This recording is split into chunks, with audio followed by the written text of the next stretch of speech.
आज का सफ़र गोगा मेडी की तरफ है। ये सफ़र प्लानिंग के द्वारा नहीं किया गया। अचानक से प्लान बना और उसी प्लान के अनुसार हम चलते गए। चलते हुए ऐसे सुनहरे रास्ते मिले हैं जहाँ की हरियाली ने मंत्रमुग्ध कर दिया है।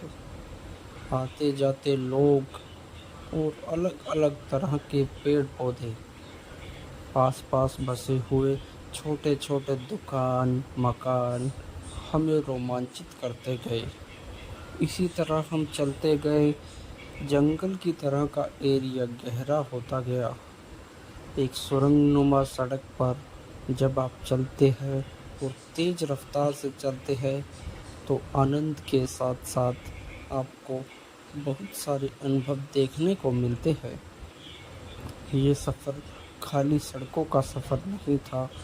इस सफ़र में गोगा मेडी जाने वाले बहुत सारे यात्रियों के अनुभव भी हमें सुनने को मिले। साथ ही यहाँ के रास्ते बहुत ही अद्भुत रहे। मेरे शहर से गोगा मेडी जाने के लिए 2-3 रास्ते मुख्य हैं। मैंने वो रास्ता चुना जो कम प्रचलित था।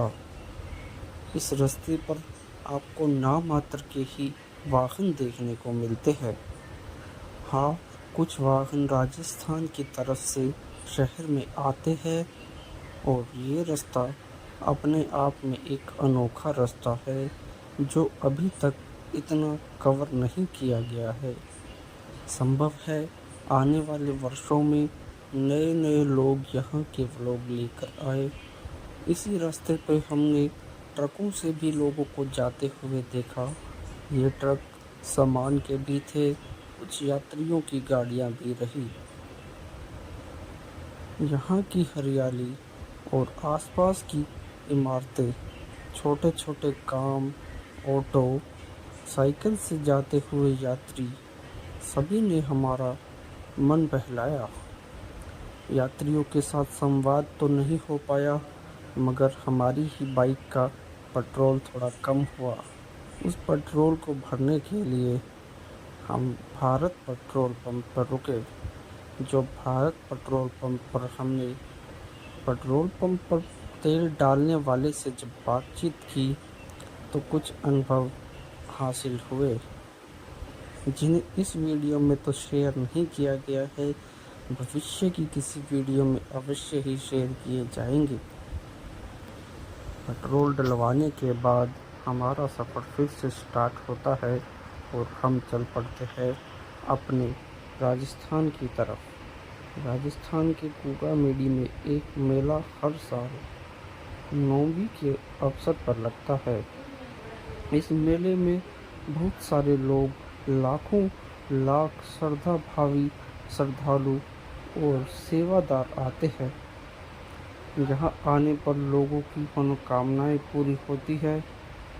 ये मेला ऐसे ग्रामीण इलाके में है जहाँ सुविधाओं का तो अभाव है, मगर भावनाओं का अभाव नहीं है।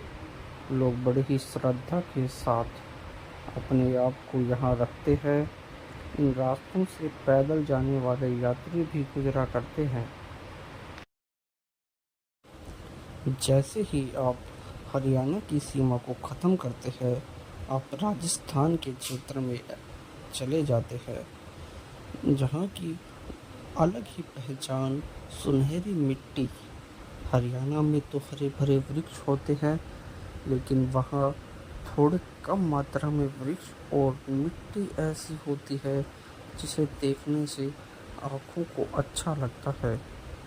ये रास्ता खाली ज़रूर है, मगर ये रास्ता खाली ना होने जैसा ही है।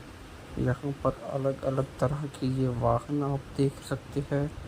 इन वाहनों के साथ साथ आसपास के खेतों में तरह तरह की फसलें भी उगाई गई है। इन फसलों में तिल, गेहूँ, चावल, बहुत सारी अन्य सब्जियां भी है। भारत के कुछ कृषि प्रधान राज्यों में हरियाणा अपना एक स्थान रखता है। राजस्थान भी कुछ कम नहीं है, मगर राजस्थान इलाके में उगने वाली फसलें कुछ कम वर्षा वाली होती है, जैसे बाजरा, मक्का, तिल। ऐसी ही फसलों के साथ राजस्थान की अर्थव्यवस्था को सपोर्ट मिलती है। चने भी एक महत्वपूर्ण है। काबुली चना राजस्थान से ही मशहूर है। इसके साथ साथ राजस्थान में सड़कों का जाल अब अच्छा होता जा रहा है, मगर अभी भी वहाँ की सड़कों की चौड़ाई थोड़ी ही कम है, जो दोपहिया वाहन के लिए हानिकारक हो सकती है। यहाँ पर तेज गाड़ी चलाना खतरे से खाली नहीं था, मगर हमारे साथ अनुभवी और विश्वासु पात्र थे, जो अपने अनुभव और विश्वास के दम पर हमें सुरक्षित यात्रा में सहायता करते रहे। जैसे ही हरियाणा की सीमा खत्म होगी, आपको ये खेतों के दृश्य बदलते हुए नजर आएंगे। रास्ते में कुछ डेयरी उत्पाद के बारे में विज्ञापन आपको देखने को मिलेंगे। सुबह सुबह का समय था, इसलिए सूरज अभी उग ही रहा था। खेतों में हरियाली के साथ साथ कुछ जुते हुए खेत नज़र आएंगे। उन खेतों के साथ आपको ट्यूबवेल भी नज़र आएंगे, क्योंकि मुख्यतः खेती ट्यूबवेल के सहारे ही चली हुई है। साइकिलों पर अपनी पशुओं के लिए ले जाते हुए चारा और कुछ गाय भैंसे। अब गायों के झुंड को ही देखिए, इतनी गाय हरियाणा में ही आपको देखने को मिलती है। ये हरियाणा के ऐसे ऐसे काम हैं जिन गाँवों से आप पहले परिचित नहीं होंगे। बाइक पे सफ़र की केवल एक ही परेशानी होती है, बड़े वाहन।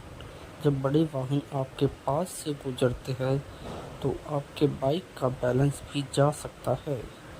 एक साधन आगे चल रहा हो और एक अचानक से पीछे से आए, जिसमें सवारियां भी भरी हो। इस रास्ते पर तो सवारियां ना कहकर हम श्रद्धालु ही कहेंगे, मगर दिक्कत तो वही है, सड़क की चौड़ाई उतनी नहीं है जितनी होनी चाहिए। इन सब के इतर सारी हरियाली और खुशहाल माहौल को देखकर आप छोटी छोटी समस्याओं को देखना भूल ही जाएंगे। इस सफ़र पर आने के लिए आप सादर आमंत्रित हैं। जब भी वक्त आपके साथ हो, आप इन रास्तों पर आए। ये रास्ते हरियाणा और राजस्थान के बॉर्डर के इलाके में स्थित है। इस वर्ष मेले के कारण रास्ते पर भंडारों का आयोजन किया गया है। भंडारे यात्रियों को सुविधा देने और विश्राम के लिए स्थल उपलब्ध करवाने के लिए किए जाते हैं। ग्रामीण घरों का आकार काफ़ी बड़ा होता है, जबकि शहरी घरों में एक या दो ही कमरे हो पाते हैं। ग्रामीण जीवन में गाय भैंसे, उनके लिए भी अलग से स्थान होते हैं, जिन स्थानों पर उनसे उत्पाद मिलने वाले दूध, दही, गोबर आदि से कुछ न कुछ ग्रामीण जीवन की झलक मिल ही जाएगी। रास्ते में कई फैक्ट्रियां भी लगी हुई हैं। इन फैक्ट्रियों में तमाम तरह के उत्पाद बनाए जाते हैं। अब हम बिल्कुल राजस्थान सीमा के पास आ ही चुके हैं। ये जो आप देख रहे हैं, ये एक प्रकार की भट्टियाँ हैं, जिन भट्टियों में कुछ लोहे कुछ तांबे की चीज़ें बनाई जाती है। ये इतना बड़ा एरिया किसी बड़ी फैक्ट्री के लिए आरक्षित है, जहाँ फैक्ट्री लगने ही वाली है। गांव के लोगों को खेतों की सुरक्षा के लिए उसकी बाड़बंदी भी करनी पड़ती है। ऐसी बाड़बंदी हमें हरियाणा में देखने को मिलती है, जबकि दूसरे राज्यों में इतनी अच्छी बाड़बंदी नहीं होती। माना जाता है हरियाणा के किसान अन्य किसानों के मुकाबले थोड़े ज़्यादा समृद्ध है। रोड पर स्थित फौजी बाबा का मंदिर हमारे यहाँ भक्तों के लिए एक मुख्य आकर्षण है।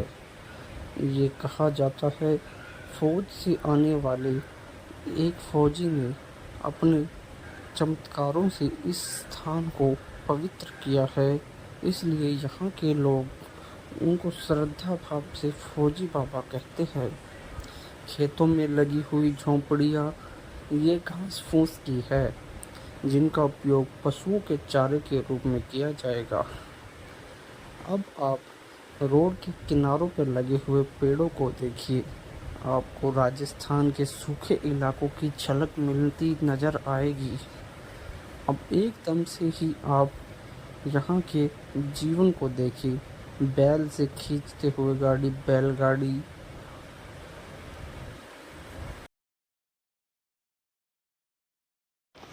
हरियाणा के इन क्षेत्रों में पानी पहुँचाने के लिए नहरों का उपयोग भी किया जाता है।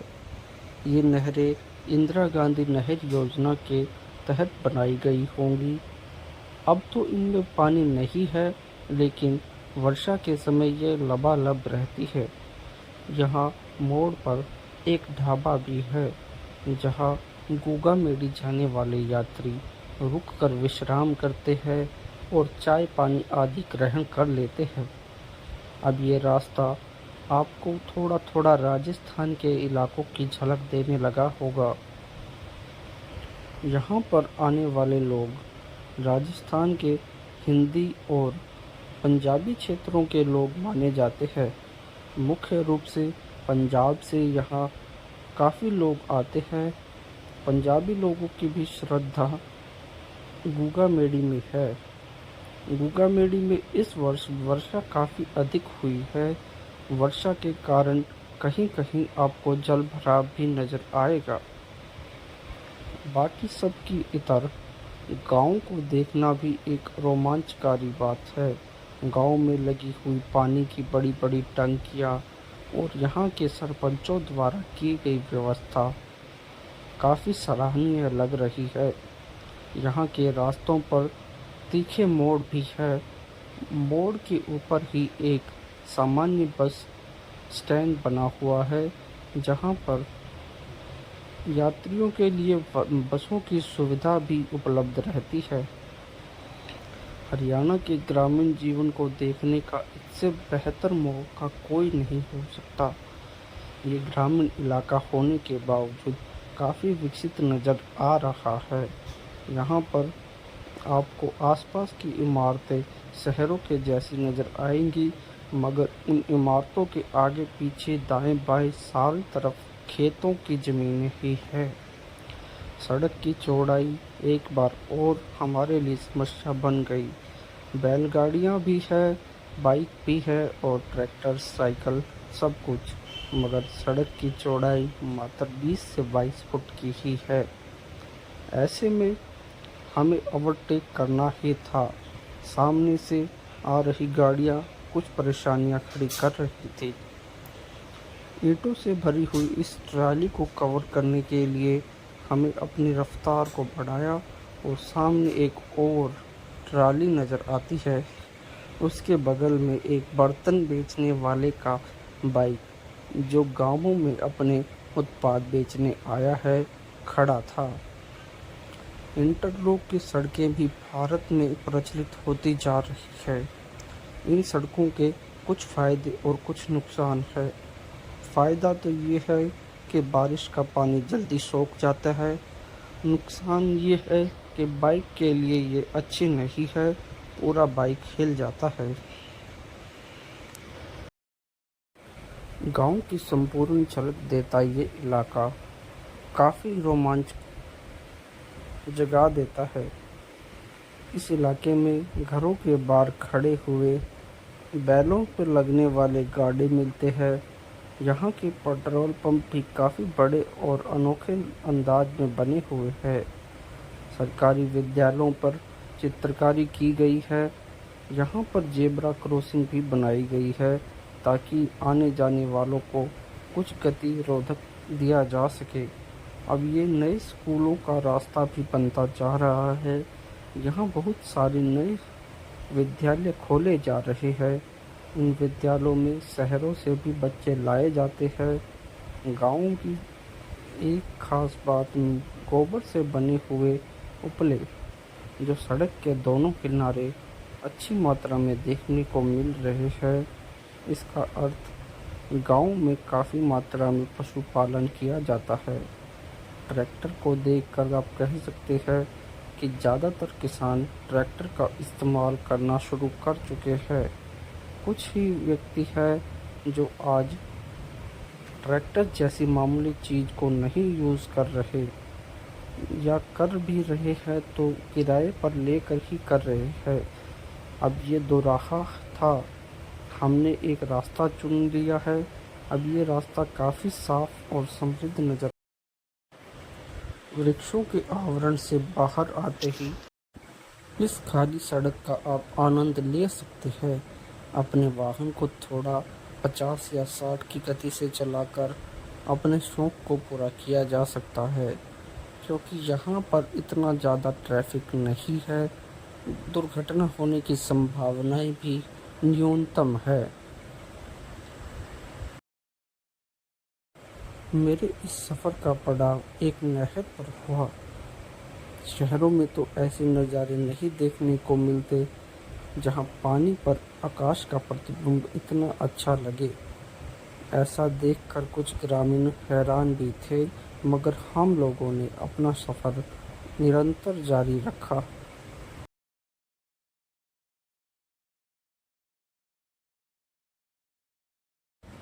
जैसा कि विदित है, हरियाणा की पहचान हरियाली से है। बिल्कुल सच है।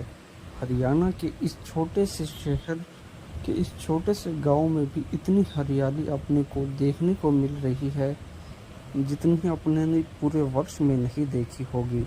अगर आप दिल्ली मुंबई में रहते हैं तो ये आप लोगों के लिए बहुत ही अनोखा व्लॉग हो सकता है। हमने कोशिश की है जितना संभव हो सके पूरे के पूरे रास्ते को कवर किया जाए। रास्ते की इन छटाओं को देखने के लिए आप किसी वन्य जीव अभयारण्य में हज़ारों रुपए खर्च करते, मगर हमने कुछ 100 रुपए में ही ऐसे अनुभवों को ले लिया है। अगर आपके भी भाग्य में ऐसा कोई अनुभव हो तो हमें टैग करें और कमेंट करके बताएं कि इस वीडियो में आपको कैसा आनंद आया। तो हम बात कर रहे थे रास्ते पे मिलने वाली फैक्ट्रियाँ। इस एरिया में बहुत सारे ईंटों के भट्टे भी लगे हुए हैं। ग्रामीण जीवन की छाप तो है। महिलाएं यहाँ पर बैलगाड़ियाँ चलाते हुए आम मिल जाती है। गांवों में चौराहे काफ़ी बड़े हैं और चौराहों पर अच्छे साइन बोर्ड लगे हुए हैं जहाँ लिखा है आपकी यात्रा मंगलमय हो। इन यात्राओं में होने वाले छोटे छोटे एक्सीडेंटों को छोड़ दिया जाए तो ये रास्ते बड़े ही अद्भुत रहते हैं।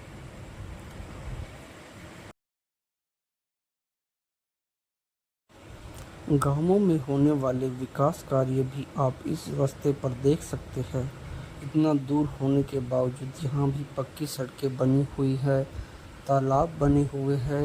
ये तालाब भैंसों के नहाने के साथ साथ ग्रामीणों के लिए पानी के स्रोत के रूप में भी काम आते हैं।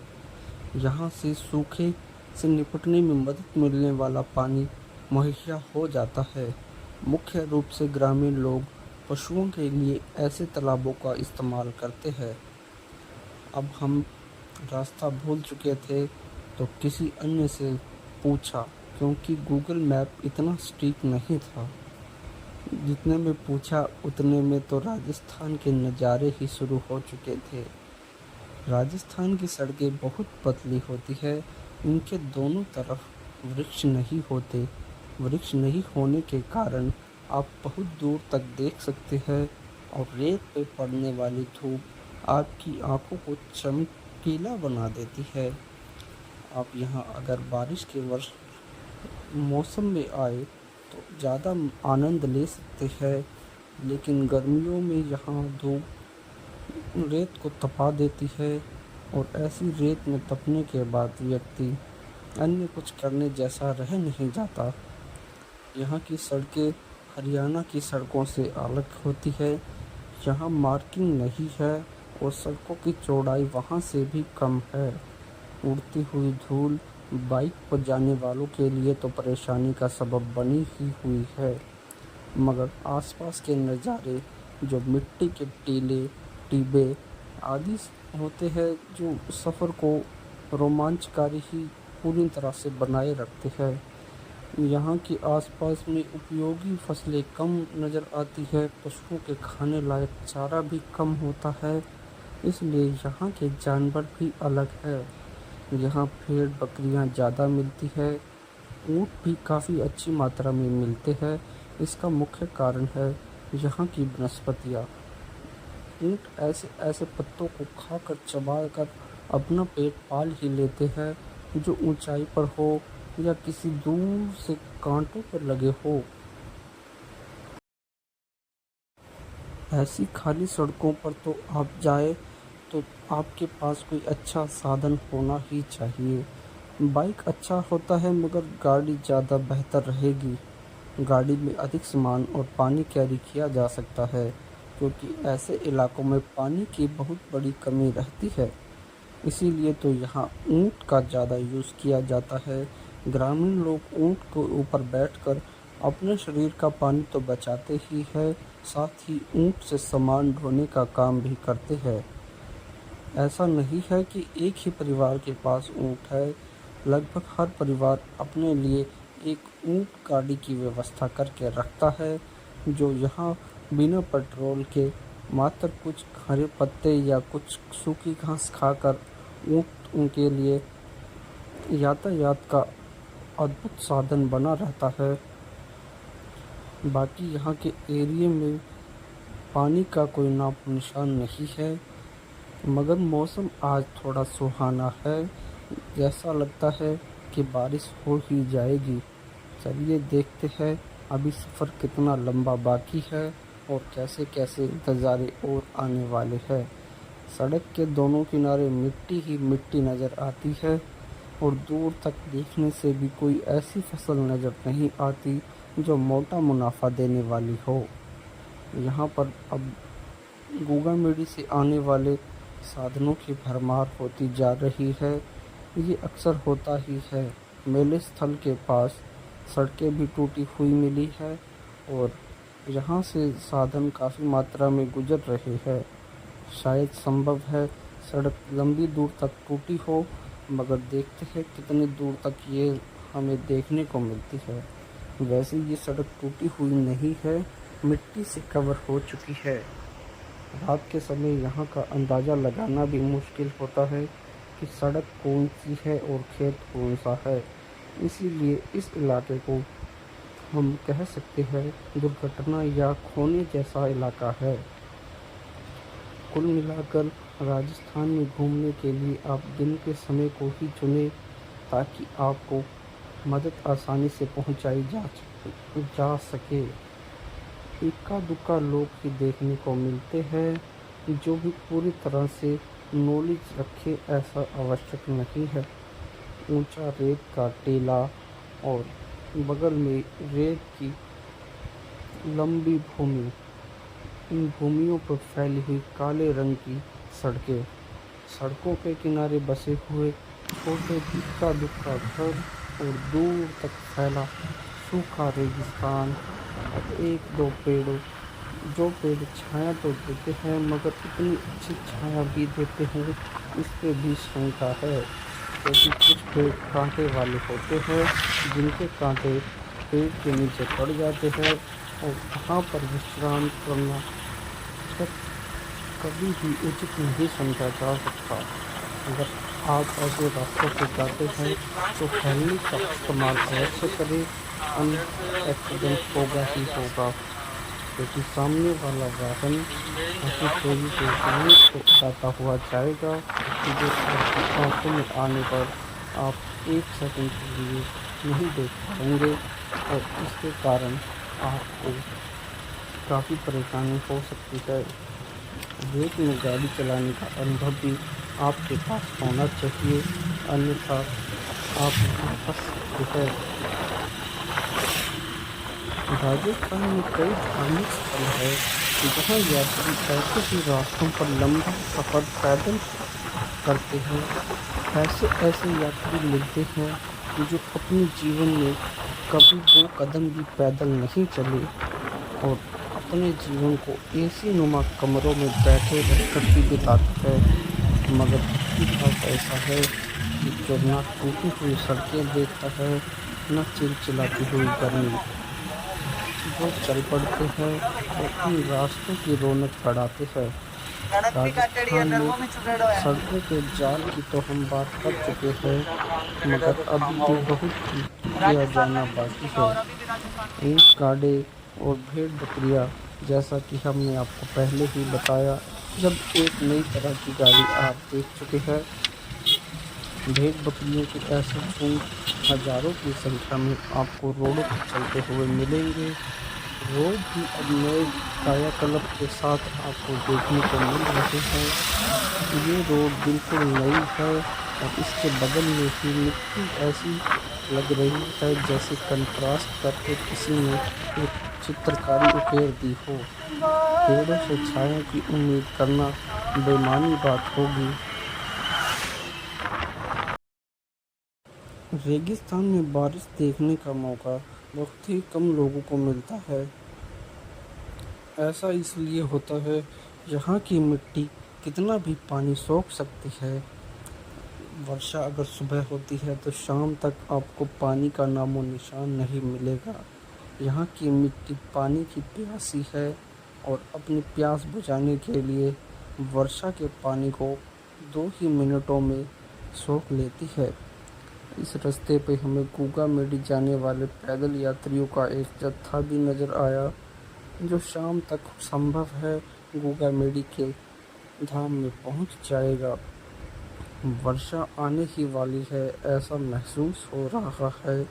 काफ़ी सारे बादल गहराते जा रहे हैं। अगर बारिश होती है तो हमारे लिए भी परेशानी का सबब बनेगी। ऐसा मैं इसलिए कह पा रहा हूँ कि हम जिस फ़ोन में ये वीडियो रिकॉर्ड कर रहे हैं वह पहली बात तो वाटरप्रूफ नहीं है।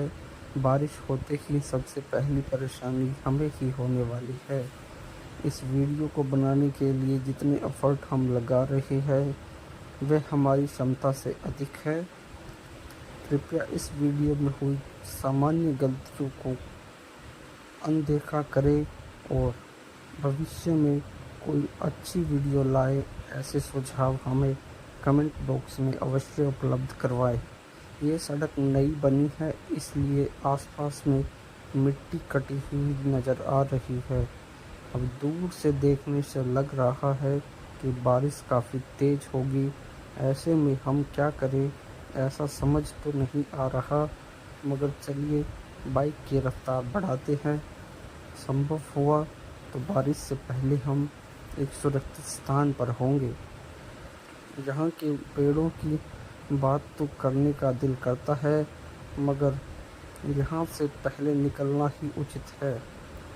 रेत में अगर फंस गए तो दूर दूर तक मदद आना भी संभव नहीं है। जिसका डर था वही हुआ। बारिश शुरू हो गई और हमारे पास रुकने के लिए कोई उचित स्थान भी नहीं था। ऐसे में बाइक को तेज़ चलाकर हम एक स्थान पर पहुँचे जहाँ हमें बारिश से बचने में मदद मिली। ये हरियाली भरा इलाका था। हम लगभग गूगा मेडी पहुँच ही चुके थे। इस होटल वाले ने हमें रुकने की जगह दी। काफ़ी अच्छा व्यक्तित्व था। यहाँ पर हमें पानी के मटके देखने को मिले जो गर्मियों के दिनों में अमृत से कम नहीं माने जा सकते। ऐसा इसलिए कहा जा रहा है क्योंकि पानी की असली कीमत राजस्थान के लोग ही जानते हैं। यहाँ पानी बड़ा ही अमूल्य है। एक समय पेट्रोल के बिना चल सकता है, पानी के बिना नहीं। जैसे ही बारिश होती है हम गूगा मेडी का सफ़र जारी रखते हैं। कुछ ही समय में हम शहर में पहुंच जाते हैं जहां गूगा मेडी का मेला लगता है। यहाँ यात्रियों की भीड़ के साथ साथ हमें बारिश से हुए कीचड़ का सामना करना पड़ता है। यहाँ संख्या में तो लोग अधिक हैं, मगर भीड़ काफ़ी ज़्यादा वाहनों की ही नज़र आ रही है। राजस्थान में पानी की बरसात देखने के बाद यहाँ के कीचड़ का अनुभव भी हो ही गया। हमें लगता था राजस्थान में कीचड़ होना इतना आम नहीं होगा, मगर यहाँ देखने के बाद लगता है कीचड़ राजस्थान की भी पहचान बन गया है। इतने सारे साधन, इतने सारे यात्री, सुविधाओं का अभाव, मगर श्रद्धा भाव अपार है। इस श्रद्धा भाव के कारण ही इतनी मात्रा में लोगों को देखा जा सकता है जो ऐसे पानी के अंदर बिना चप्पलों के चलते हुए आ रहे हैं। सामने ही हमें रेलवे लाइन दिखी। अब हम इस रेलवे लाइन को जैसे ही क्रॉस करते हैं तो सामने से, बिल्कुल सामने हमें गूगामेडी का मेन मंदिर दिख जाएगा। यहाँ मंदिरों की पहचान यात्रियों की संख्या से की जा सकती है। सभी यात्री अपने सामान के साथ धीरे धीरे पैदल ही उस धाम की ओर बढ़ रहे हैं। हमारे पास तो बाइक है, इसलिए हम उनसे तो जल्दी पहुंच ही जाएंगे, मगर भीड़ का आलम ऐसा है जितना मर्जी जल्दी कर लो, आप लेट हो ही जाएंगे। रास्ते में लगे भंडारे यात्रियों को सुविधा तो दे रहे हैं, मगर यात्रियों के द्वारा गिरे हुए डिस्पोजल वहीं पर पड़े हैं, जिसके कारण कुछ सफाई नज़र नहीं आती। शायद संभव है बारिश के कारण ऐसा हुआ हो, मगर डिस्पोजल तो भंडारे और अन्य यात्रियों के यूज़ किए हुए बर्तन ही होते हैं। यहाँ का बाज़ार तो काफ़ी बड़ा नज़र आ रहा है। तरह तरह की चीज़ें यहाँ मिल रही है, जैसी सामान्यतः मेलों में मिलती है, मगर यहाँ का ट्रेडमार्क है नीले रंग का घोड़ा, जो 2 के सेट में दिया जाता है। छोटे घोड़े का प्राइस 100 रुपये से स्टार्ट होता है, जबकि सबसे बड़े घोड़े 400 से 700 रुपये के बीच में आते हैं। काफ़ी लोगों को इस मेले से उम्मीदें रहती है। मेले में लगे सामान यात्रियों के साथ साथ आए हुए बच्चों को भी मोह लेते हैं। तरह तरह की ड्रेसें, चूड़ियाँ, मालाएं, बरसात से सजी हुई दुकानें काफ़ी रोमांचकारी होती है। मेले में आने के बाद एक प्रसिद्ध गाना मेरे देश को मैंने जाना, नृत्य तमाशे, ऐसे बोलो वाले गाने काफ़ी याद आते हैं। अब एक छोटा सा बच्चा अपनी रस्सी पर कलाकृतियाँ दिखाता हुआ चल रहा है, वहीं उसकी माता भी खड़ी है। मेले में इनके बिना रौनक लगना चल है, मगर ये शायद मजबूरी में करते हैं या सोच ये कहना अभी मुश्किल है। तो जब तक इनसे बातचीत नहीं होती, इनके द्वारा किए गए कर्तव्यों को देखते हैं। कभी इनसे बातचीत के माध्यम से आपको रूबरू करवाएंगे, जब पता चलेगा ऐसी क्या मजबूरी है जो 7-8 साल के इस बच्चे को इतने खतरनाक कर्तव्यों के लिए तैयार किया गया है, जो हजारों की भीड़ में भी बिना संकोच के पूरे ढंग से कर्तव्य करके दिखा रहा है। मेले में आए दूर दूर से तरह तरह के बाबा भी अपने अनुभवों को साझा करते हुए नज़र आते हैं। हम लोगों को बाइक खड़े करने के लिए कोई स्थान चाहिए था, इसलिए प्रसाद की दुकानों के पास गए। वहाँ हमने अपनी बाइक को पार्क किया। यह कहने योग्य बात है कि प्रसाद वालों का व्यवहार उत्तम था।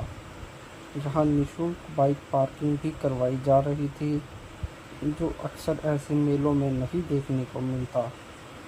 आपको वीडियो में कुछ पीले वस्त्र पहने हुए लोग नज़र आ रहे हैं। ये मुख्यतः बिहार, उत्तर प्रदेश या दूर से आने वाले जत्थों के लोग होते हैं।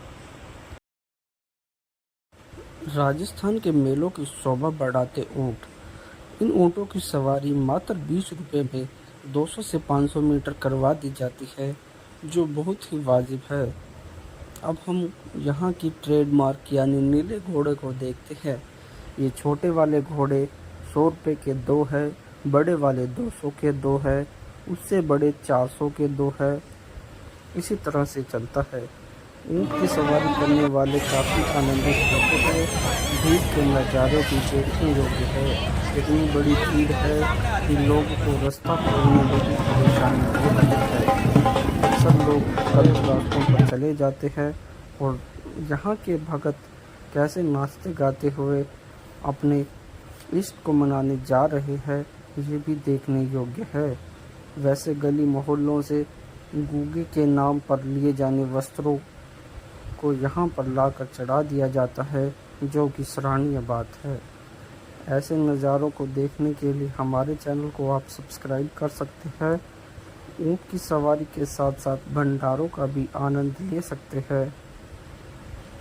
अब हम दूसरे रास्ते से मेले को कवर कर रहे हैं, जहाँ पर काफ़ी अच्छी मात्रा में श्रद्धालु अभी भी पैदल अपने इष्ट के धाम की ओर चले आ रहे हैं।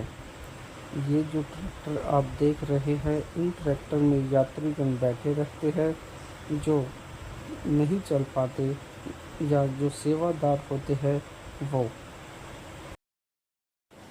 मेले के बाहर भंडारों में लगे श्रद्धालुओं के इस तांते से अंदाज़ा लगाया जा सकता है कि अंदर कितनी अधिक भीड़ होगी।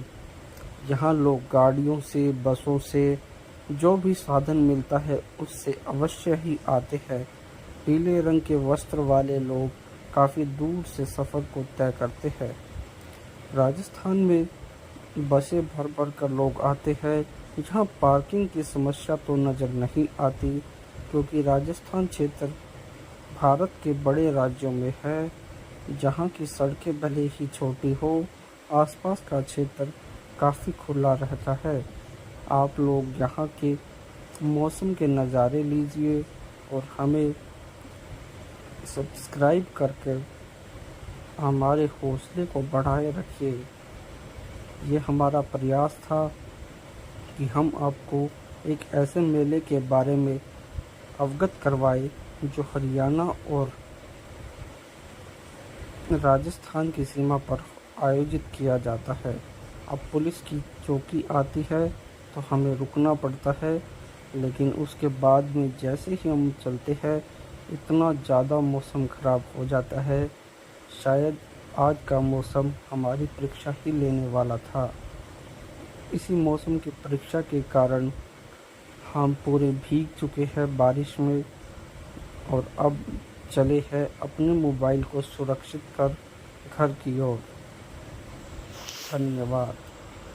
ऐसे ही वीडियो के लिए गट्टी धागा चैनल अवश्य सब्सक्राइब करें।